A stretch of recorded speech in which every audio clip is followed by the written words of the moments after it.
again, Minecrack Ultra Hardcore fans.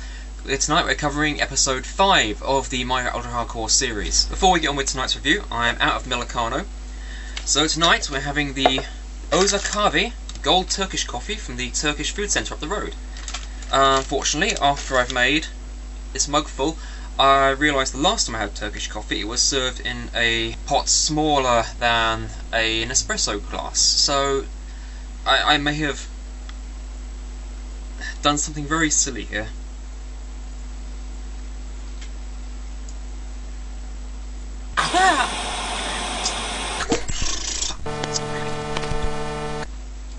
That's quite nice. A little bit bitty, quite nutty, quite deep, round flavour. Good. Now, today's episode we had a little bit of worry in the comments again because Ood, to start with, had left his video some 10 minutes shorter than the half-hour mark, so a lot of people started watching it concerned that he was gonna, well, it wasn't gonna last through the episode, which is pretty hard to imagine considering the head start he's had in the last one. He did manage to get a substantial portion of his new portal built, but he still hasn't because he's still only got one bucket and is one bar of iron short from making another one. So he's been bunny hopping back and forth, and most of that bunny hopping is what got cut out of the episode to prevent us from dying of boredom. He did talk out loud, though, about going into the nether and end up coming out of someone else's portals, finding other people's bases and so on, so he has considered the portal physics involved in the map of this size, which is nice because no one's really talked about it out loud to this point. A few people have mentioned, oh, what if I come out of someone else's portal, but didn't really seem to be thinking about it that far in advance. Vintage Beef has managed to find an underground creeper. It blows up on him, his armour saves him, quite good on him there. He's trying to conserve his arrows, so he's doing a lot of hand-to-hand, which is pretty dangerous because it means you're up close and they can get hits back on you. So it's a hard call if you haven't got many arrows. He's found quite a bit of gold. He's managed to make another golden apple, which gains him back 2 hearts. However, he finds a zombie spawning near the surface, sees a chest, doesn't go after it because he thinks there's a skeleton present. It looked like a cow to me, I may have been mistaken. But he digs in near a snow biome, cuts the footage because it's going to be boring him sitting in a hole all night. Goes to leave at dawn, a creeper walks straight in the front door and blows up on it, loses 3 hearts.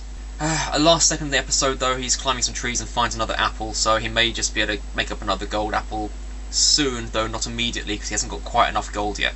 We did lose someone this episode. That was unfortunately Docm.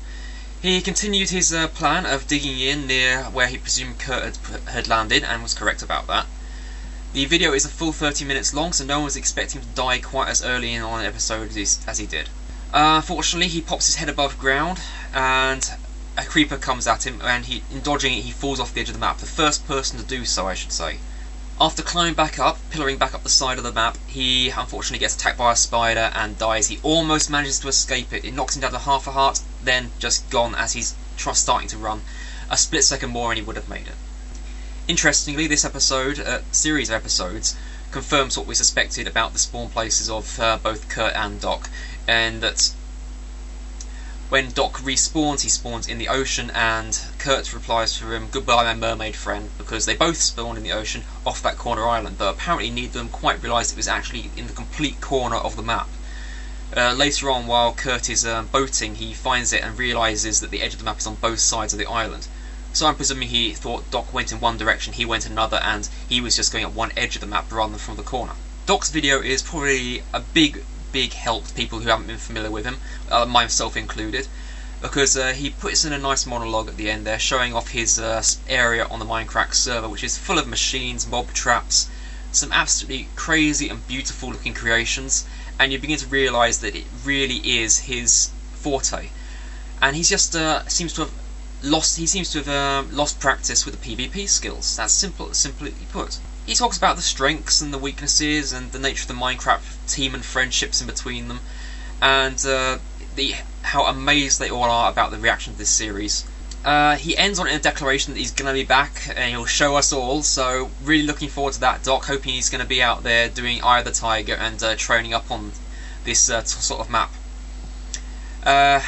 In something possibly of a proof of that, he's ends his monologue with a 4-minute montage of him killing zombies with items of food, starting with a fish. So maybe a small reference there, don't know, but in either case, the mob machines he has built are exceptionally impressive. The rest of the video comprises just a single image up until the end. Badge Grills, our other possible outsider in many people's books, has, well, he didn't start off fantastic. He managed to make a golden apple and bring himself back up to 3 hearts, starts talking about making another portal. He kills a skeleton outside his front door, and is going out to see his bones, but unfortunately he digs away the block that is blocking the top half of his exit. An arrow fired by the skeleton is embedded in it and falls on him, knocking him down. And you really couldn't get worse luck than that. He's killed the mob and it still manages to hurt him. However, from here on it seems like Badge's luck only improves. There's a lot of bit of trash talking, a bit of psychological warfare going on in the chat in the game at this point. And at one point Badge says that he's amazed that he's been looking for apples for so long and then he gets 4 from one tree, and you're inclined to think, unless you've watched his video, that's no way that's possible. But he starts a small tree farm outside his base and uses the bone meal to grow the trees ultra fast, and he does in fact get 4 apples off one tree, which is pretty incredible, because if you think about the actual statistics involved here, the chance of getting 1 apple from one block of leaf is 1 in 200.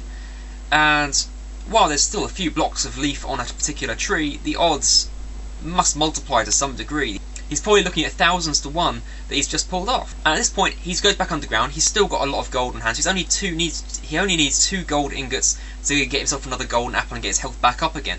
And he's digging a long tunnel. It's not branch mining. It's possibly getting a bit close to it for some people's tastes. But when he gets down towards the end he turns off and finds a lava pool, digs along the side of it, and he finds diamond. Badge, of all people, is the first person to find diamond in this game. Now, 2 diamonds you can't do a lot with, but still, the point of the matter is that's got to be a massive psychological boost for him.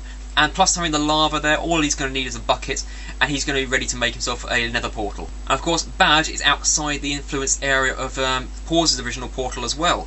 So there's a possibility, with Good being at such long range to his lava supply, Badge could possibly beat Good to the nether. Less fortunate, however, if Badge and Good both get portals down, then Good's portal is not going to become linked to Paws's portal. Whoever's portal goes down first is going to become linked between Badge and Good, and that is not going to be a favourable matchup. As with last episode, Good still has 1.5 stacks of arrows, and full sets of armour and 9 out of 10 health. Last but not least, we got Kurt again, and it turns out the thing that he really needed was an abandoned mine shaft. Not for any of the exposed minerals per se, but actually just for the exposed cobwebs, which he's managed to hack enough to make a bow. While in there he does find 1 gold ore and also 2 ingots in a chest. He still doesn't have enough for a golden apple, but it's a good start. After some period of time going down, exploring and getting a bit lost, he hears spiders and decides to vacate, quite wisely, because in a random mine shaft there's good odds it's going to be the small spiders, the poisonous ones, which knock you down to half a heart, and in this case that would be an absolute killer. And while he's got a lot of surplus iron, he hasn't got any surplus bones. He hasn't got any, in fact. He manages to kill 2 skeletons at range with arrows, so he's lost a few arrows there.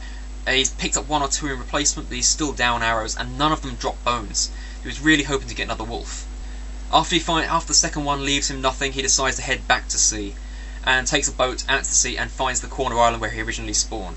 Of course, even though Doc has at this point died, he decides to go towards Doc's direction, Doc's original base, and does in fact find it. Not that should be much of a surprise, but it becomes obvious that they really could have only diverged in 2 directions. But anyway, he finds what he correctly presumes is Doc's farm, waits offshore for them to hit the mobs in the hope of collecting bones at sunup. Again, doesn't happen. He's not having good luck with bones at the moment.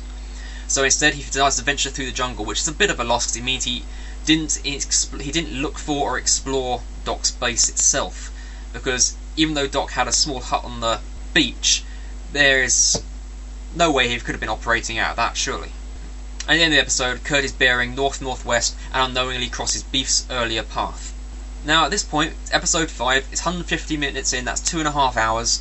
We're seeing Badge at 2.5 hearts, Beef at 3 hearts, Docm is dead, Good is at 9 hearts still, and Kurt is just 2.5 hearts.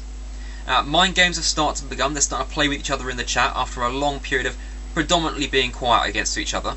So they're just throwing misinformation back and forth, some of which is actually turning out to be true, which is, for future matches, that's going to be a bit of a puzzle, because if everyone's assuming everyone else is just lying, if you start telling the truth, then you really start to upset people. There's a lot of double bluffing going on here.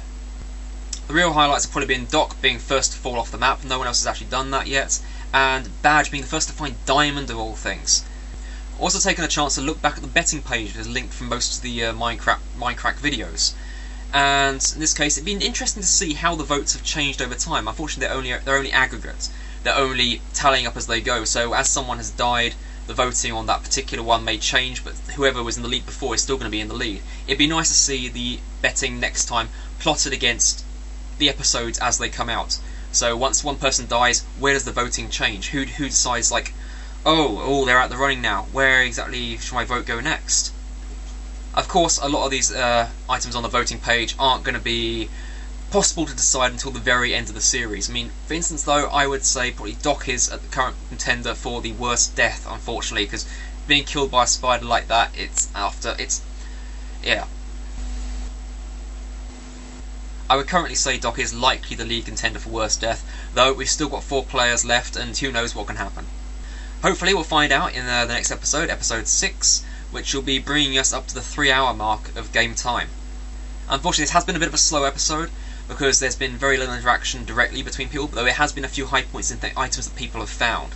And a few narrow squeaks, where especially Badge, who at one point got down to his low health again, simply by exploring up into the corner of the map and taking a range up and finding a hole on the other side of it, falling, doing full damage. That was so painful.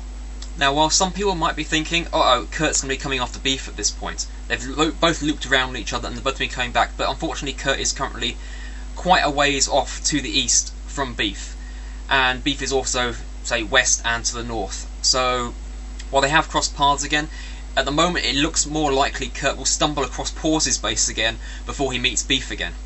And of course, if he meets Paws's base again and either Badge or Good have managed to get their portals operational by those points, again, there's the possibility of PvP in the next episode.